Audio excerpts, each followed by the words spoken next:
O estudioso cabalista Mário Setz, mas escreve Satz, S-A-T-Z, no livro Jesus, Terapeuta e Cabalista, da editora Grode, ele cita assim, numa das partes do livro: Jesus de Nazaré foi um terapeuta. Ele, no sentido amplo da palavra. Como a dos essênios, sua vida foi frugal, ensinou que a origem da corrupção, da enfermidade, não está no que entra em nossa boca, mas no que sai dela. Pouco importa que não possamos provar, historicamente falando, se Jesus teve tal ou qual mestre da seita de Qurã, dos essênios, se visitou ou não os desertos que rodeiam Alexandria, basta-nos saber que os evangelhos dão conta das suas muitas curas pela palavra, pela imposição de mãos ou pela simples invocação mental, e que de modo semelhante agiam os terapeutas, visto que diz que é preferível entrar no reino dos céus como um membro amputado do que nele ingressar com as mãos putrefeitas pelas más intenções. Melhor é abandonar a audição para desfrutar o espontâneo. Na tradição hebraica, os taumaturgos, curadores e médicos ambulantes são chamados mesmo hoje de Balei Shem, B-A-A-L-E-I-S-H-E-I-M,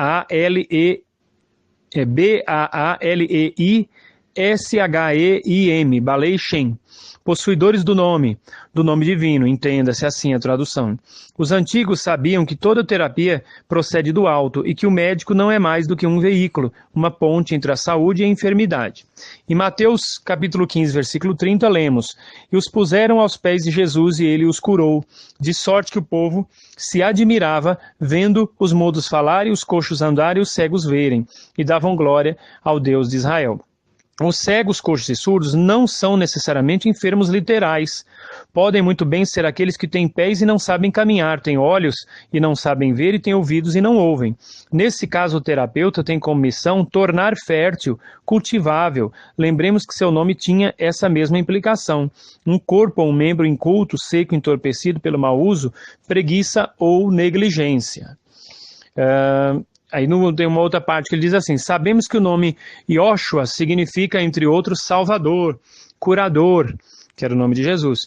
Também sabemos que há salvação quando há perigo, cura quando há algo para curar. Porém, salvar também significa percorrer uma distância entre dois pontos, saltar, isentar e, por certo, restituir a saúde, devolver algo que se havia perdido. Se nos ativermos a todos esses sentidos, descobriremos que percorrer a distância entre dois pontos é suprimir sua separação. Sair implica um ato volitivo de nossa parte, se de fato queremos curar-nos, e que isentar sempre, em todos os casos, a prevenir. Esse livro é muito importante. Eu citei aqui um pedaço dele, né? Do livro Jesus, Terapeuta e Cabalista, do Mário Setz, para vocês entenderem como Jesus Cristo é visto com naturalidade pelas pessoas. Não era... Jesus Cristo foi um ser que, para chegar ao grau que chegou, se tornar um ser angelical, o nome dele no plano espiritual também é conhecido como Arcanjo Micael. Hoje em dia tudo indica que ele está num grau muito superior já, talvez até de um querubim ou de um serafim. Não sabemos, são várias as orientações nós recebemos do plano espiritual, né?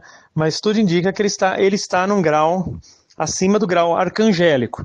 E para chegar a esse ponto, ele passou por centenas de encarnações, diversos planetas, e foi desenvolvendo tudo que ele trouxe, ele foi desenvolvendo com o passar de suas encarnações.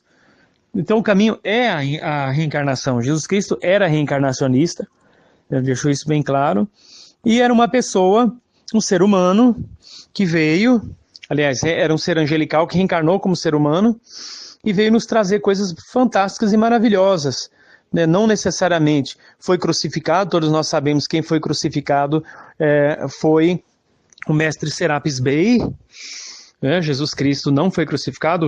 O Judas Iscariote, exatamente, ele teve essa conotação de fazer com que pegassem o Jesus errado. Quem foi crucificado foi o mestre Serapis Bey, que depois que estava sob efeito de uma droga, a base de aloe vera, entrou em estado de catalepsia.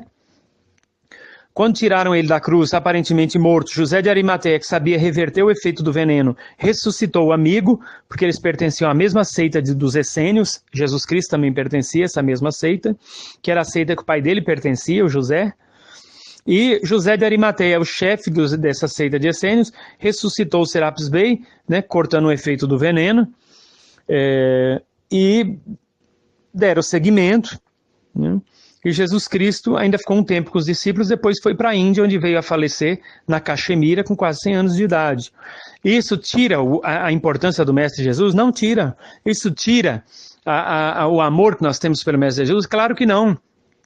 Eu continuo gostando dele ainda mais depois de descobrir essa verdadeira história. Ainda mais. Muito mais. Então, a gente sabe que as coisas nos foram ensinadas de modo muito distorcido, né? Mas não precisa ser assim sempre. Nós estamos aqui para evoluir, descobrir as verdades. Então é isso aí.